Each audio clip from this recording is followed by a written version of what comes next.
Bueno, tal como se ha estado avisando, en la mañana de hoy vamos a iniciar una serie expositiva en la carta de Pablo a los romanos. Para las personas que nos visitan, eso significa que vamos a estar estudiando esta carta versículo a versículo, desde el principio hasta el final. Y francamente, esto es algo que hacemos con mucho entusiasmo, es decir, comenzar una serie en la carta a los romanos. Honestamente, había deseado hacerlo hace mucho tiempo y no me atreví a hacerlo. Es algo que comenzamos con mucho entusiasmo, pero al mismo tiempo con mucho temor y temblor. La carta de Pablo a los romanos es el Everest del Nuevo Testamento. Es el pico más alto del Nuevo Testamento y de las cartas de Pablo en manera particular. Es la carta magna del Nuevo Testamento. Es imposible tener un conocimiento preciso del Evangelio y sus implicaciones sin una comprensión apropiada del contenido de esta epístola. A pesar de no haber sido la primera carta escrita por el apóstol Pablo, probablemente la primera fue Gálatas o Primera Tesalonicenses, esta carta fue colocada en primer lugar. Los evangelios, los hechos, luego comienzan las cartas, y la primera precisamente es la carta de Pablo a los romanos, y no solo por ser la más larga, sino también por la enorme importancia doctrinal y práctica de esta epístola. La carta a los romanos, en la providencia divina, ha jugado un papel fundamental en la propagación del Evangelio de Jesucristo a lo largo de toda la historia de la iglesia. Para Crisóstomo, que fue probablemente el más grande predicador de la iglesia en el siglo IV, la carta a los romanos era tan importante en su vida y ministerio que él hizo el compromiso de leerla a través de toda su vida por lo menos 2 veces a la semana. Crisóstomo decía que Romanos es indiscutiblemente el compendio más complejo y profundo de todas las verdades sagradas más fundamentales de la Biblia. Martin Lloyd-Jones, mi héroe, que se pasó 16 años estudiando Romanos y no terminó, le dio un infarto en Romanos 15:17 y no terminó la carta. No murió, pero se retiró del ministerio y por eso no pudo seguir. No se preocupen, yo no voy a estar 16 años estudiando Romanos, pero Martin Lloyd-Jones decía que esta carta es el escrito más profundo que existe. El escrito más profundo que existe. Fue la carta a los romanos el medio que el Señor usó para traer a salvación a Agustín de Hipona, uno de los teólogos más influyentes que ha tenido la iglesia a través de la historia, hasta el día de hoy. Fue la carta a los romanos que Dios usó para convertir a Martín Lutero.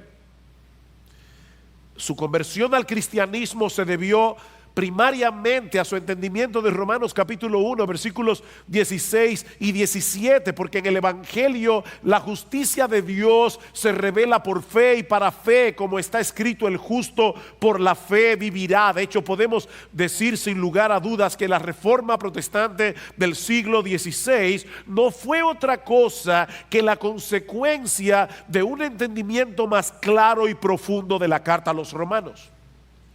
Martín Lutero decía que todo cristiano debería aprenderse la carta a los romanos de memoria y debería leerla todos los días, como el alimento del alma, todos los días.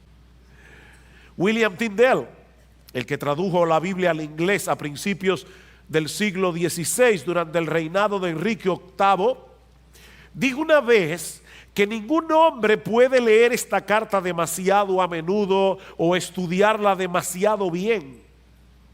Cuanto más se estudia, más fácil resulta comprenderla. Cuanto más se mastica, más deleitosa viene a ser. Y mientras más se profundiza, más cosas preciosas encontramos en ellas. Eso decía Tyndale. Juan Calvino decía que si llegamos a adquirir un verdadero entendimiento de esta epístola, tendremos una puerta abierta a todos los tesoros más profundos de la Biblia. Mis hermanos, yo estoy convencido de que Dios puede salvar a muchos y avivar a muchos mientras nos exponemos domingo tras domingo al contenido de esta carta, que fue escrita originalmente a un grupo de creyentes en la ciudad de Roma. Nadie sabe cómo se fundó esta iglesia. Lo que sí sabemos es que Pablo deseaba visitarla y no había podido. Cuando Miguel leyó al principio en el versículo 13, Pablo dice: yo no quiero que ignoréis, hermanos, que con frecuencia he hecho planes para ir a visitaros y hasta ahora me he visto impedido. Pablo quería ir a Roma. Así que él decide enviarles esta carta para explicarles con lujo de detalles el mensaje del evangelio que él predicaba entre los gentiles, y entre otras razones para que esta iglesia pudiera ser de ayuda en su deseo de llegar a España, como va a decir más adelante en el capítulo 15 de la carta. En la mañana de hoy vamos a limitarnos únicamente a la introducción de la epístola, los versículos 1 al 7 del capítulo 1. Ahora recuerden, hermanos, que Romanos no es un tratado teológico, aunque a veces lo parece.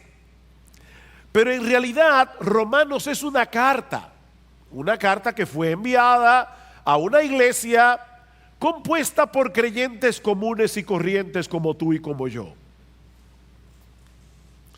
En la antigüedad, las cartas tenían un formato muy diferente a las cartas modernas. Usualmente cuando nosotros escribimos una carta en el día de hoy, comenzamos con el destinatario: estimado Juan. Luego viene el cuerpo de la carta: te escribo esta carta, bla, bla, bla, bla.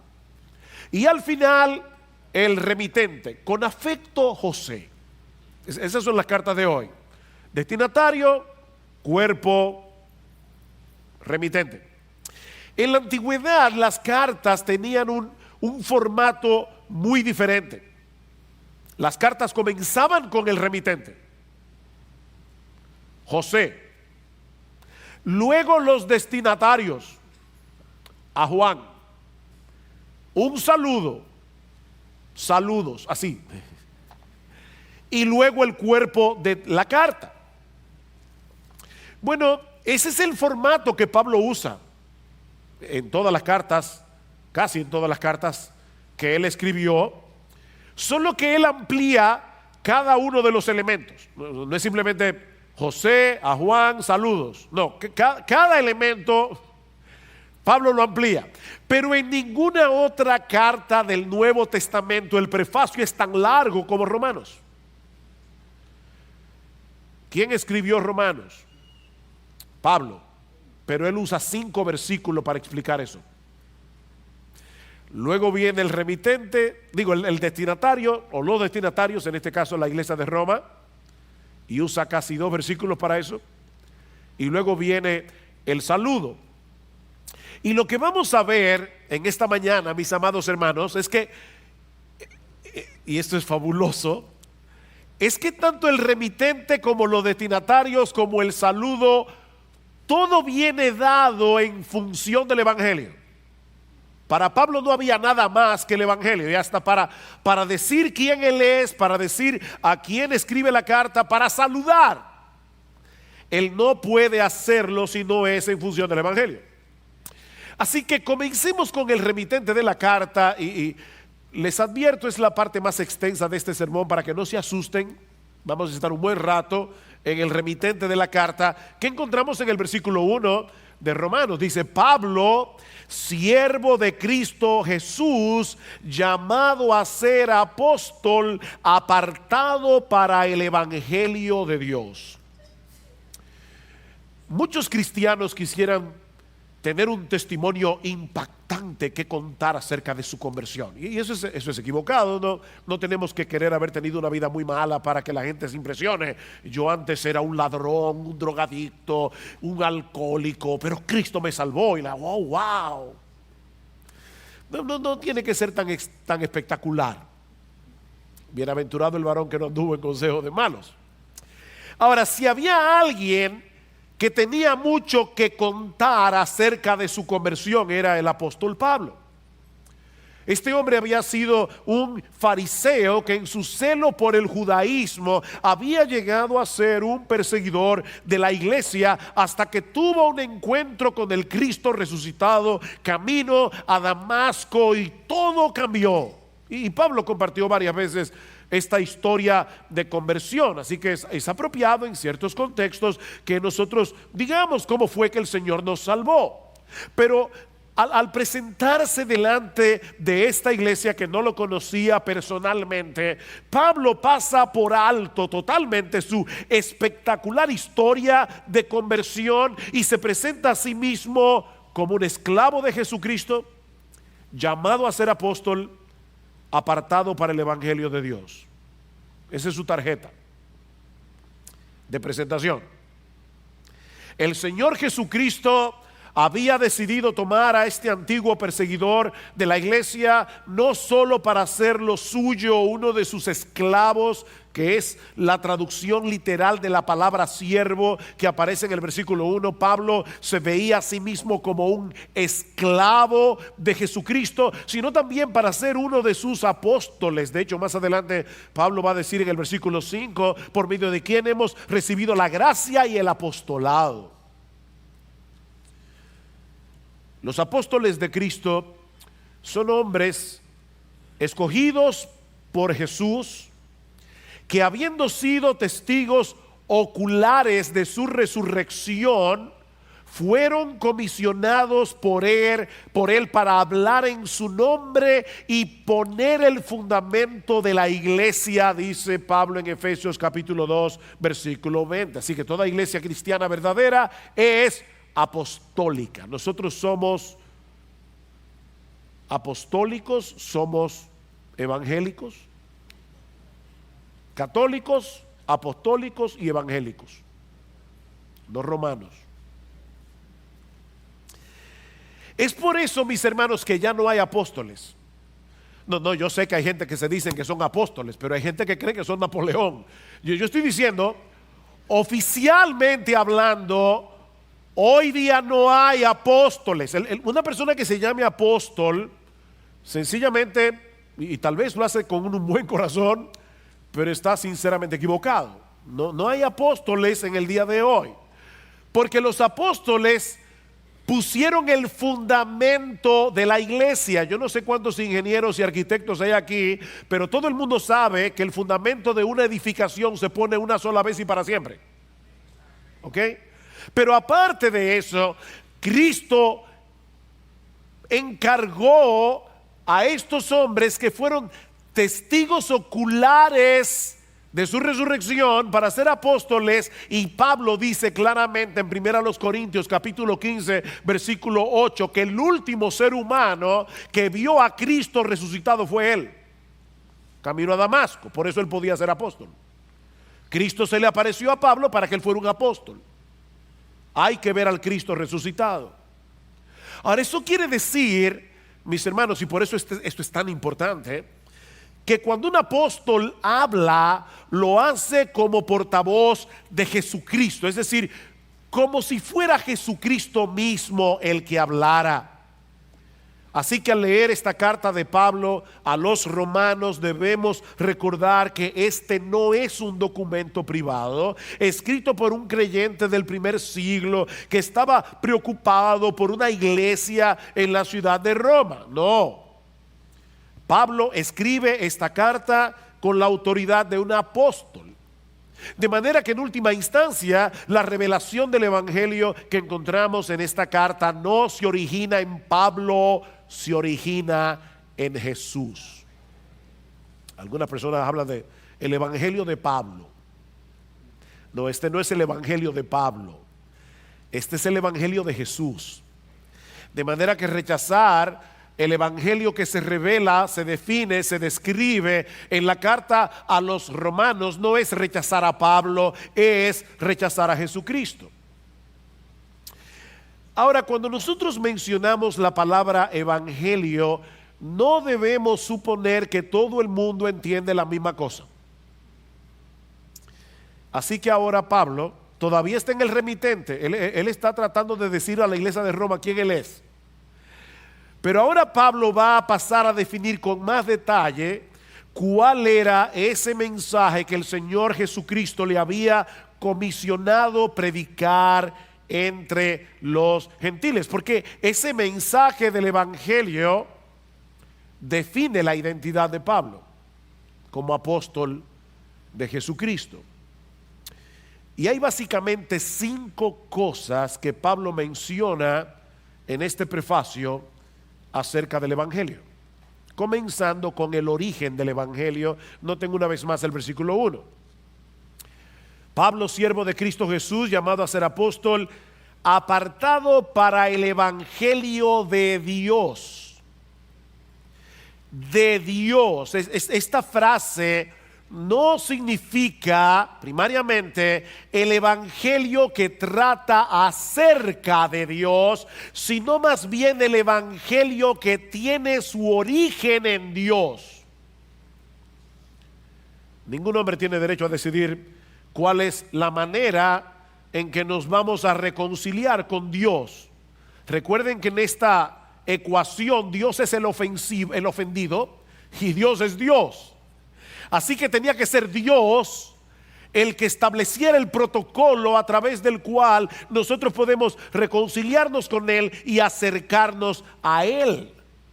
Por eso Pablo habla de el evangelio, no de un evangelio. En el Nuevo Testamento siempre se habla de el evangelio porque solo hay uno. Un evangelio, el único que hay. La palabra evangelio significa buenas noticias.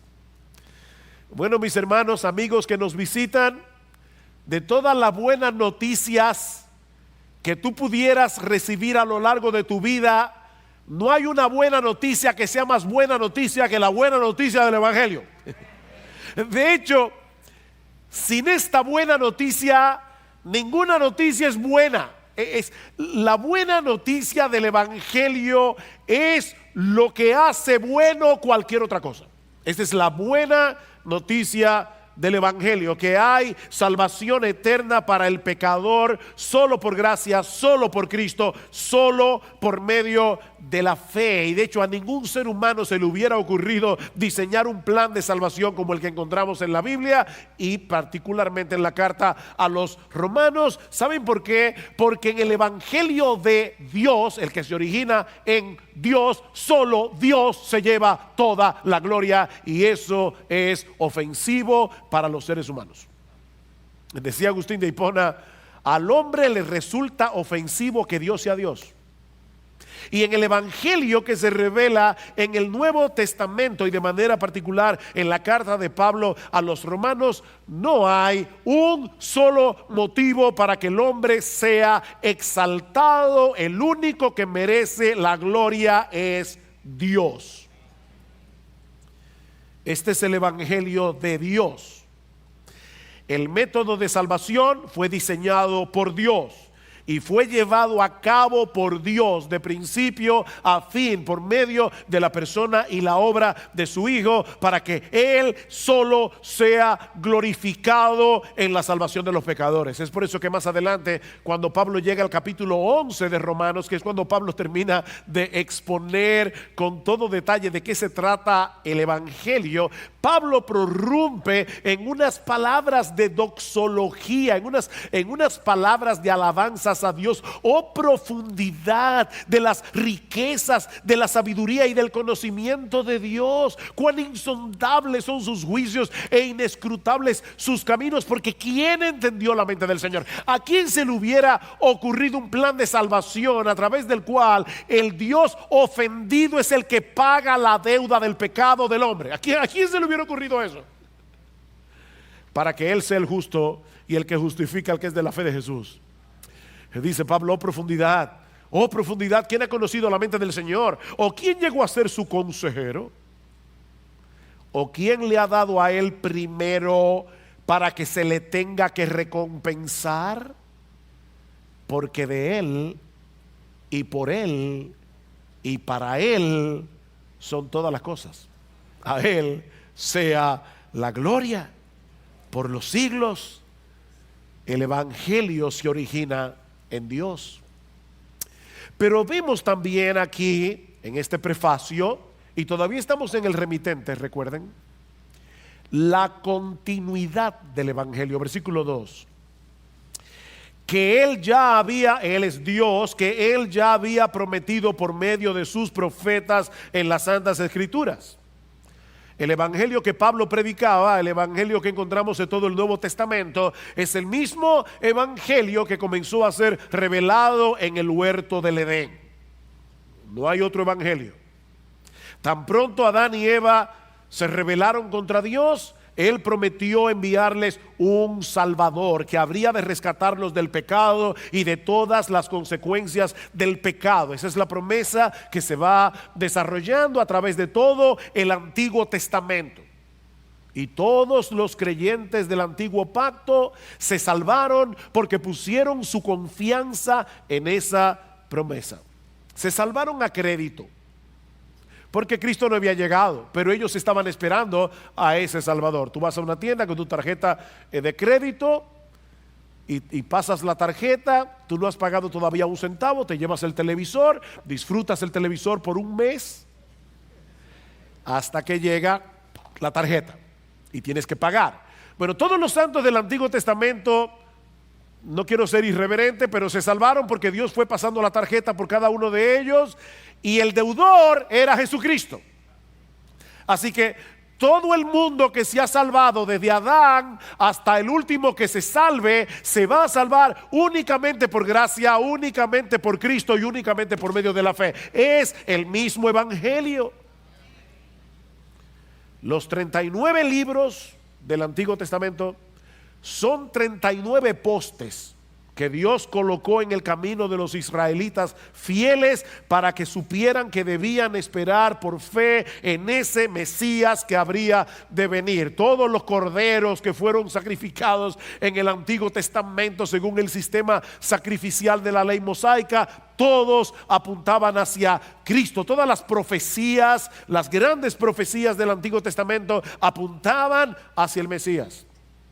Mientras que los 27 libros del Nuevo Testamento son 27 postes que nos llevan a descansar por fe en ese Mesías que ya vino, que murió, resucitó, ascendió a los cielos y está sentado a la diestra de Dios. De manera, mis hermanos, que este evangelio, el único que hay, es certificado tanto por los profetas del Antiguo Testamento como por los apóstoles del Nuevo Testamento, y en el medio por Jesús mismo. Y la unidad de su testimonio es una prueba poderosa, contundente, irrebatible de la veracidad del evangelio. Lo que nos lleva al tercer elemento que Pablo menciona en este prefacio, y es la esencia o sustancia del evangelio. Versículo 3, acerca de su Hijo, que nació de la descendencia de David según la carne. Acerca de su Hijo. Si este evangelio es revelado en toda la Escritura de principio a fin, entonces, mis hermanos, Jesucristo es el punto focal de toda la Biblia, porque Él es la esencia o sustancia del Evangelio. Jesucristo es el Evangelio. Dios no envió un plan para salvar al hombre. Él envió a una persona. A una persona. Y eso diferencia al cristianismo de todas las religiones del mundo. Todas las religiones te ofrecen reglas, rituales, consejos a través de los cuales los hombres pueden acercarse a Dios, pero el Evangelio más bien nos revela lo que Dios ya hizo a través de la persona y la obra de su Hijo para que los hombres pudieran reconciliarse con Él. Jesucristo y su obra conforman la sustancia del Evangelio. Él es la buena noticia del Evangelio. Como dice Juan Calvino, todo el Evangelio está contenido en Cristo. Y por lo tanto, alejarse solo un paso de Cristo significa alejarse del Evangelio. Y noten todo lo que Pablo dice aquí acerca de Jesucristo. Y es impresionante, tanto en tan pocas palabras. En primer lugar, que Él es el Hijo de Dios. Si tú pones a un lado la declaración del versículo 2 y conectas el versículo 1 con el 3, vas a leerlo de esta manera: Pablo, siervo de Cristo Jesús, llamado a ser apóstol, apartado para el Evangelio de Dios, acerca de su Hijo. ¿Ven? Acerca de su Hijo. ¿Acerca del Hijo de quién? Acerca del Hijo de Dios.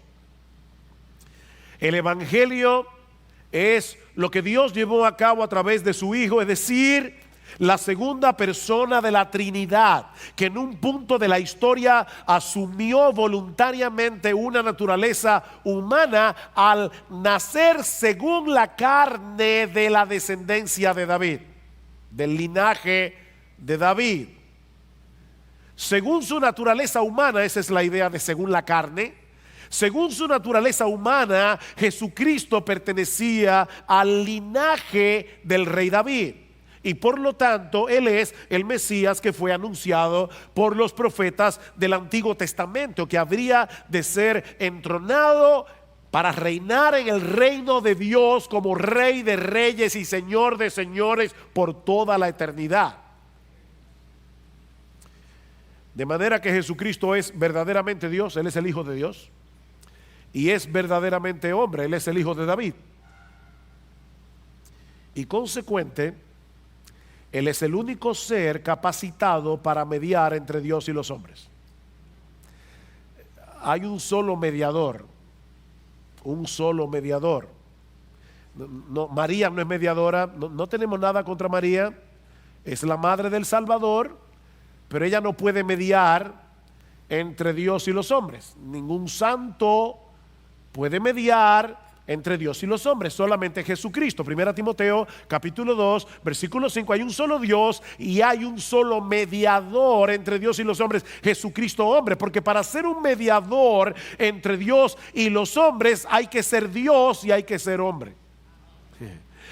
Tiene que ser un hombre para que pueda representar a los hombres, pero tiene que ser Dios para poder presentarse delante de Dios e interceder por los hombres luego de haber satisfecho plenamente la justicia de Dios por medio de su muerte en la cruz del Calvario. Noten lo que sigue diciendo el versículo 4, dice acerca de su Hijo que nació de la descendencia de David según la carne y que fue declarado, literalmente que fue designado Hijo de Dios con poder, conforme al Espíritu de santidad, por la resurrección de entre los muertos, nuestro Señor Jesucristo. Él fue designado Hijo de Dios con poder, o el Hijo poderoso de Dios, como lo traduce otra versión, por medio de la resurrección. ¿Y eso qué significa? Bueno, eso significa que cuando el Hijo de Dios se hizo hombre para nacer en la descendencia y el linaje de David, Jesucristo, la segunda persona de la Trinidad, voluntariamente estaba asumiendo una postura de debilidad. Él vino como un siervo, no como el rey soberano del universo. Fue en total debilidad que Jesucristo murió en la cruz del Calvario como un simple mortal. Pero ¿saben qué pasó? El Espíritu Santo, que es a quien se refiere aquí cuando dice conforme al Espíritu de santidad, es otra forma de decir el Espíritu Santo. El Espíritu Santo vino al tercer día y resucitó el cuerpo muerto de Jesús. Eso es lo que dice más adelante Pablo en el capítulo 8 versículo 11. Pero si el espíritu de aquel que resucitó a Jesús de entre los muertos habita en vosotros, el mismo que resucitó a Cristo Jesús de entre los muertos también dará vida a vuestros cuerpos mortales por medio de su espíritu que habita en vosotros. ¿Ven? El Espíritu Santo resucitó el cuerpo muerto de Jesús y va a resucitar el nuestro también, porque el Espíritu Santo mora en nosotros. Y a partir de ese momento, mis hermanos, aquel que había sido hecho hijo de Dios en debilidad y humillación durante la encarnación, ahora fue designado por el Padre hijo de Dios en poder, o el poderoso Hijo de Dios, que ahora va o a salvar o a juzgar a toda la raza humana. Dios, el Padre, designó a Jesucristo como el poderoso Hijo de Dios a través de la resurrección. Y eso es lo que separa al cristianismo de todas las religiones del mundo. Jesucristo resucitó. Mahoma está muerto, Buda está muerto, Lao Tse está muerto, Confucio está muerto. Pongan al que ustedes quieran, está muerto. Mary Baker Eddy está muerta. El de los mormones está muerto. El de los testigos de Jehová está muerto. El único que está vivo es Jesucristo. Él se levantó de la tumba al tercer día. Él es el Hijo. Fue designado Hijo de Dios con poder por la resurrección de entre los muertos. De ahí el otro elemento que Pablo menciona en el prefacio. Y recuerden, este es el remitente. Pablo está simplemente diciendo quién fue que escribió la carta. Ya vimos el origen del Evangelio, la continuidad del Evangelio, la esencia del Evangelio. Veamos ahora la amplitud universal del Evangelio. Versículo 5, por medio de quien hemos recibido la gracia y el apostolado para promover la obediencia a la fe entre todos los gentiles por amor a su nombre.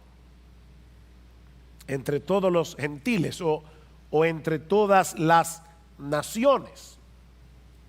Pablo vuelve a mencionar su apostolado como una gracia misericordiosa que él recibió del mismo Cristo a pesar de haber sido un perseguidor de la iglesia. Pero él ahora quiere definir con más precisión de qué se trata este apostolado que él recibió de Jesús para promover la obediencia a la fe entre todos los gentiles. Jesucristo no vino a salvar a ninguna raza particular de seres humanos. Él es el único que puede dar salvación a cualquier pecador independientemente de su cultura, independientemente de su nacionalidad. Yo soy el camino y la verdad y la vida. Nadie viene al Padre sino por mí. El apóstol Pedro dice en Hechos capítulo 4 versículo 12 que en ningún otro hay salvación. En ningún otro hay salvación, porque no hay otro nombre bajo el cielo dado a los hombres en el cual podamos ser salvos. No importa si nació en República Dominicana, no importa si nació en Corea del Norte, no importa si nació en Arabia Saudita, hay un solo nombre a través del cual los hombres pueden ser salvos y es Jesucristo. Y es por eso que el Señor le encargó a Pablo de manera particular que llevara ese mensaje del Evangelio a los gentiles, es decir, a los que no son judíos de nacimiento. Por supuesto, Pablo no iba a dejar de predicarle el Evangelio a un judío por el hecho de ser judío. Pero lo que él está diciendo aquí es que su tarea primordial era llevar el mensaje de salvación a los gentiles, y me llama mucho la atención la manera como Pablo explica esto, dice, para promover la obediencia a la fe. En otras palabras, para promover el tipo de obediencia que surge o emana de la fe. Una de las cosas en las que Pablo insiste una y otra vez en todas sus epístolas, pero de manera particular en esta carta a los romanos, es que el pecador es justificado, es decir, declarado justo en el tribunal de Dios por medio de la fe sola. No por ninguna otra cosa, no la fe más obras, no la fe más la misa, no la fe más rituales, no la fe más confesarse con un sacerdote, la fe sola. Pastor, ¿qué significa la palabra sola? Bueno, en el griego es una palabra interesante que significa sola. Sola, nada más, solamente por medio de la fe. Pero Pablo también insiste, y este es el punto importante aquí,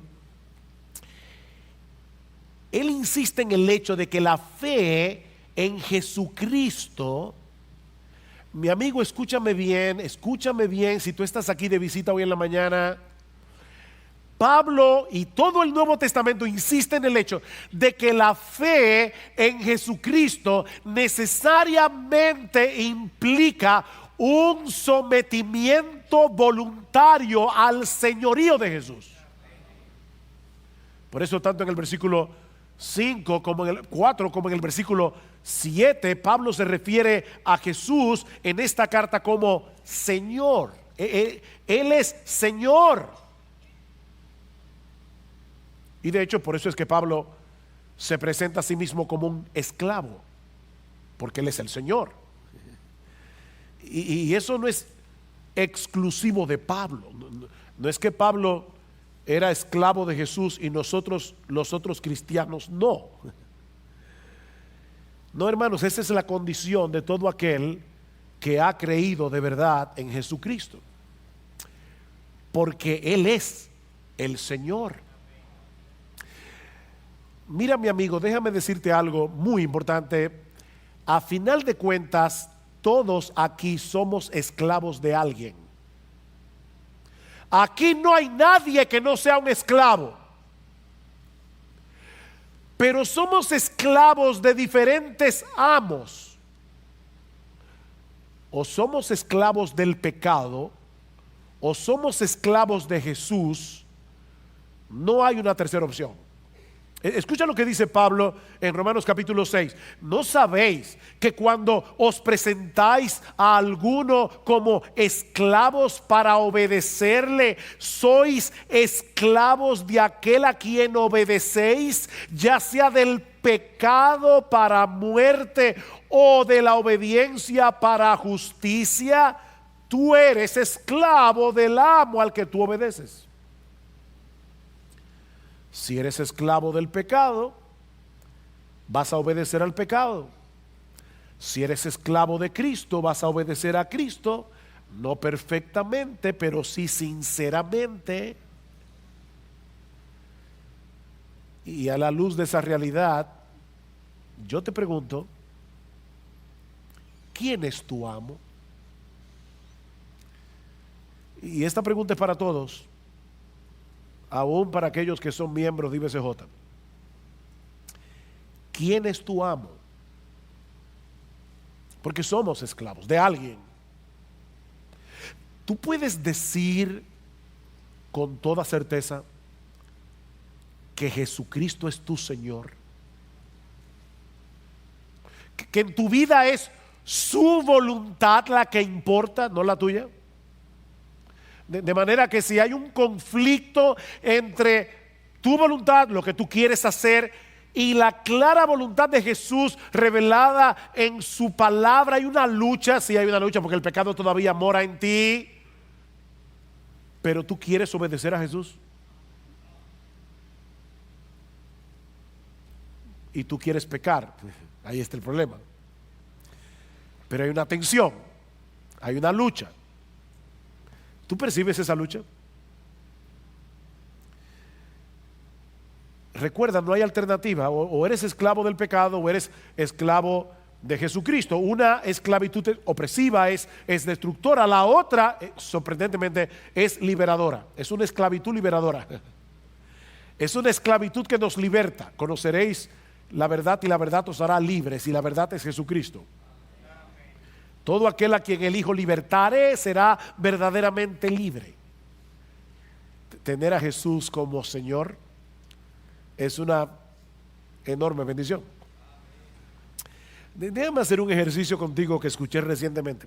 Vamos a suponer que a ti te encargan conformar un grupo de personas y mira quiénes deben estar en ese grupo. Tú ahora mismo, ahí sentado, ahora mismo, por favor, tú vas a pensar cuál es la persona más bondadosa que yo conozco. Ponla en el grupo. ¿Cuál es la persona más generosa que yo conozco? Ponla en el grupo. ¿Cuál es la persona más paciente que yo conozco?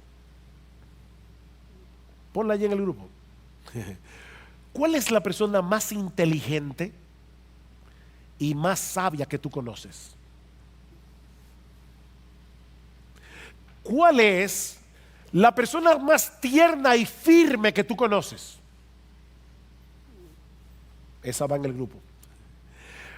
¿Cuál es la persona más capaz que tú conoces? Ponla ahí en el grupo. Y así puedo seguir mencionando virtudes. ¿Cuál es la persona más mansa y humilde que tú conoces? Ponla en el grupo. Ahora júntalas todas en una sola persona. Y luego lleva cada una de sus virtudes a la perfección. Y tú tendrás una idea aproximada de lo que es tener a Jesucristo como dueño, amo y Señor de tu vida.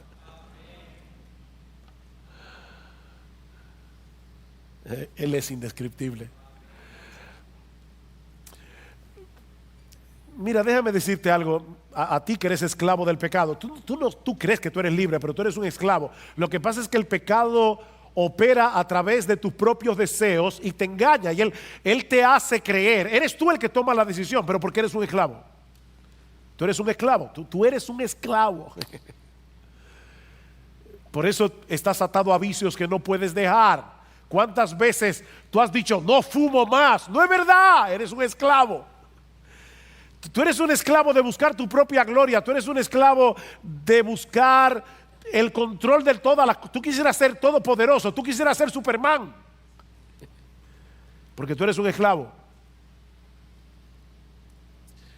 Pero ahora déjame decirte algo para convencerte de que te hagas esclavo de Jesús. Cada vez que Él te ordena que hagas una cosa, lo que Él te está diciendo es algo como esto: mira lo que debes hacer si quieres preservar tu felicidad. Y cada vez que Él te prohíbe una cosa, lo que te está diciendo es lo que tienes que evitar para que no termines destruyendo tu vida. Porque Él es un amo perfectamente bueno y sabio. El pecado es un tirano perverso. Y lo que Dios le encomendó a Pablo es que él llevara esa buena noticia del evangelio entre las naciones para que hombres y mujeres se sometieran por la fe al señorío de Jesucristo. Eso es lo que Pablo está diciendo en el versículo 5. Y todo eso para la gloria de su nombre, que es el quinto elemento que encontramos en este prefacio. Noten el versículo 5 otra vez. Por medio de quien hemos recibido la gracia y el apostolado para promover la obediencia a la fe entre todos los gentiles, por amor a su nombre. Por amor a su nombre. La encomienda que Dios le había dado a Pablo de promover la obediencia de la fe entre los gentiles fue con el propósito expreso de que el nombre de nuestro bendito, precioso, exaltado Señor Jesucristo sea honrado entre todas las naciones. Esa es la meta final del Evangelio, es la exaltación de Jesús como el único Señor, como el único Salvador de la raza humana. Como dice John Stott, la razón principal por la que debemos predicar el Evangelio no es la principal, no la única, pero no es porque queremos que los pecadores sean salvos, aunque debemos anhelar con todo nuestro corazón que los pecadores sean salvos. Pero la razón primordial, dice John Stott, es un celo abrasador y apasionado por la gloria de Jesucristo. Debe dolernos que Jesucristo no sea honrado. Debe dolernos que hay miles de personas adorando a otros dioses. Eso debe dolernos porque nosotros queremos la salvación de esos que están perdidos, pero sobre todas las cosas queremos que Jesús sea puesto en su lugar. Es por amor a su nombre. Saben que muchos misioneros han sido acusados de ser imperialistas al llevar el evangelio a otras culturas. Y ciertamente debemos confesar que es fácil confundir la tarea evangelizadora con la de llevar nuestra cultura particular a otros países. Es fácil de hacer eso. Pero ¿saben qué, hermanos? Escuchen esto, yo sé que a algunos no les va a gustar, pero todos nosotros somos imperialistas en el mejor sentido de la palabra. Somos imperialistas porque la meta de la evangelización es que hombres y mujeres de toda tribu, pueblo, lengua o nación reconozcan y se sometan por la fe al imperio universal de Jesucristo. No al imperio británico, no a los gringos, al imperio de Jesucristo. Somos imperialistas. Esa debiera ser la pasión dominante de nuestras almas, el honor y la gloria de nuestro Rey. Ahora, todo lo que hemos dicho hasta aquí es el remitente de la carta. Esta es la presentación que Pablo hace de sí mismo para darse a conocer a la iglesia en Roma. Pero Pablo ahora va a decirnos a quién está dirigida la carta. Y así como nosotros vimos, y no se preocupen, estos dos puntos son más breves, claro. Así como nosotros vimos que el Evangelio define a Pablo, el Evangelio define a sus destinatarios. Noten el versículo 6. Dice, por amor a su nombre, entre los cuales, aquí está el destinatario, estáis también vosotros, llamados de Jesucristo, a todos los amados de Dios que están en Roma, llamados a ser santos. Esos son los destinatarios. Pablo dice tres cosas aquí de estos creyentes que están en Roma. Fueron llamados por Jesucristo porque eran amados de Dios con la finalidad de que fueran santificados. Estos hombres y mujeres habían llegado a ser cristianos porque Jesucristo mismo los había llamado a través de la predicación del Evangelio con un llamamiento eficaz. El Señor dice en Juan capítulo 10 que sus ovejas escuchan su voz y por eso vienen a Él. Pero Pablo aclara en la carta a los romanos que esa voz de Cristo no viene directamente desde el cielo, sino a través de la predicación del Evangelio. ¿Cómo oirán sin haber quien les predique? Porque la fe viene por el oír y el oír por la palabra de Dios. La fe viene por el oír la voz de Jesús, que es oída a través de la predicación de su palabra. ¿Y cuáles son esas ovejas? Que sin lugar a dudas responderán al llamado del evangelio en arrepentimiento y fe. Jesucristo dice: aquellas que el Padre me dio, dice Jesús en Juan 10, mis ovejas oyen mi voz y yo las conozco y me siguen, y yo les doy vida eterna y jamás perecerán y nadie las arrebatará de mi mano. Escuchen, mi Padre que me las dio, mi Padre que me las dio es mayor que todos y nadie las puede arrebatar de la mano de mi Padre. Estas ovejas fueron elegidas por el Padre desde antes de la fundación del mundo, como dice Pablo en Efesios 1, simplemente porque Dios las amó.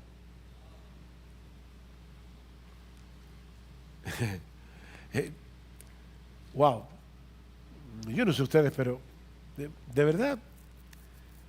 verdad Dios, desde antes de la fundación del mundo, sabiendo que yo iba a ser un pecador, que lo odiaba, Él decidió amarme. Eso es lo que Pablo está diciendo, a todos los amados de Dios. A todos los amados de Dios. Fueron llamados por Jesucristo porque fueron amados por Dios. Y precisamente porque somos los amados de Dios, fuimos llamados a ser santos, fuimos llamados a ser apartados para Dios. ¿Saben por qué? Porque no hay una mayor bendición que ser libertados de la esclavitud del pecado para venir a ser posesión exclusiva de Dios, esclavos de Dios. La santificación es la evidencia de que somos amados. Los amados son santificados, los santificados son amados. Los que no pueden dar evidencia de su santificación tampoco tienen evidencia del amor de Dios, porque Dios a los que ama santifica.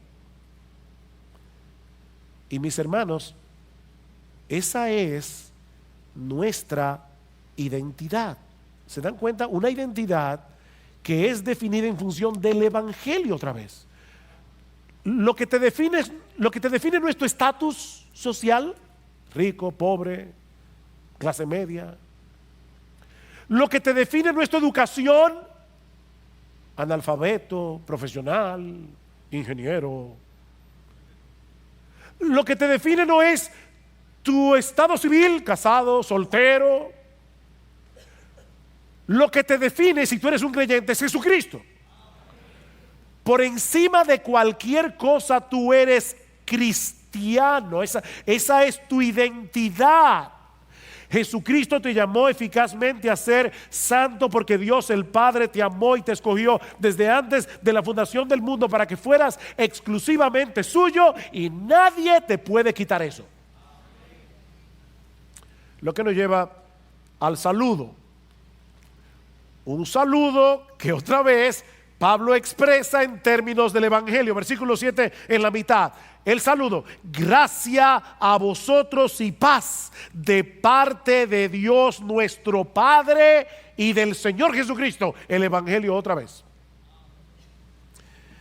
Esta es en cierto modo una versión nuevo testamentaria de la bendición arónica que los sacerdotes del Antiguo Testamento tenían que decir sobre el pueblo de Israel. El Señor te bendiga y me encanta esa bendición. El Señor te bendiga y te guarde. El Señor haga resplandecer su rostro sobre ti y tenga de ti misericordia, gracia. El Señor alce sobre ti su rostro y te dé paz.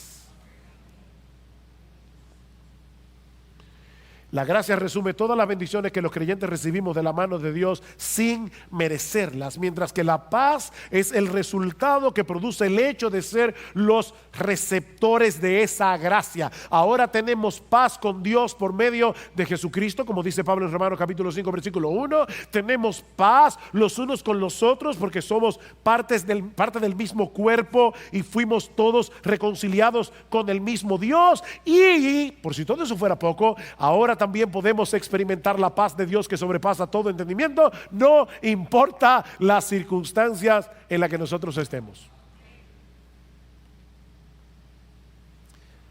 Solo porque somos los amados y favorecidos de Dios.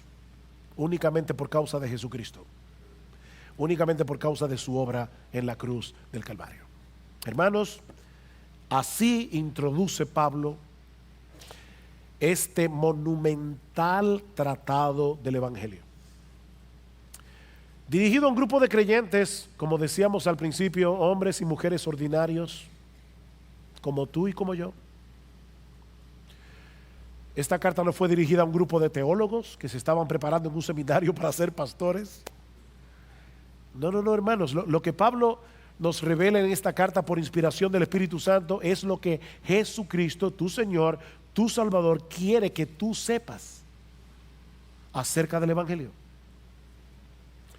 Eso es lo que tú y yo necesitamos entender acerca del Evangelio. Porque fuera de ese Evangelio no hay salvación para nadie. Y fuera de ese Evangelio no hay crecimiento espiritual para nadie.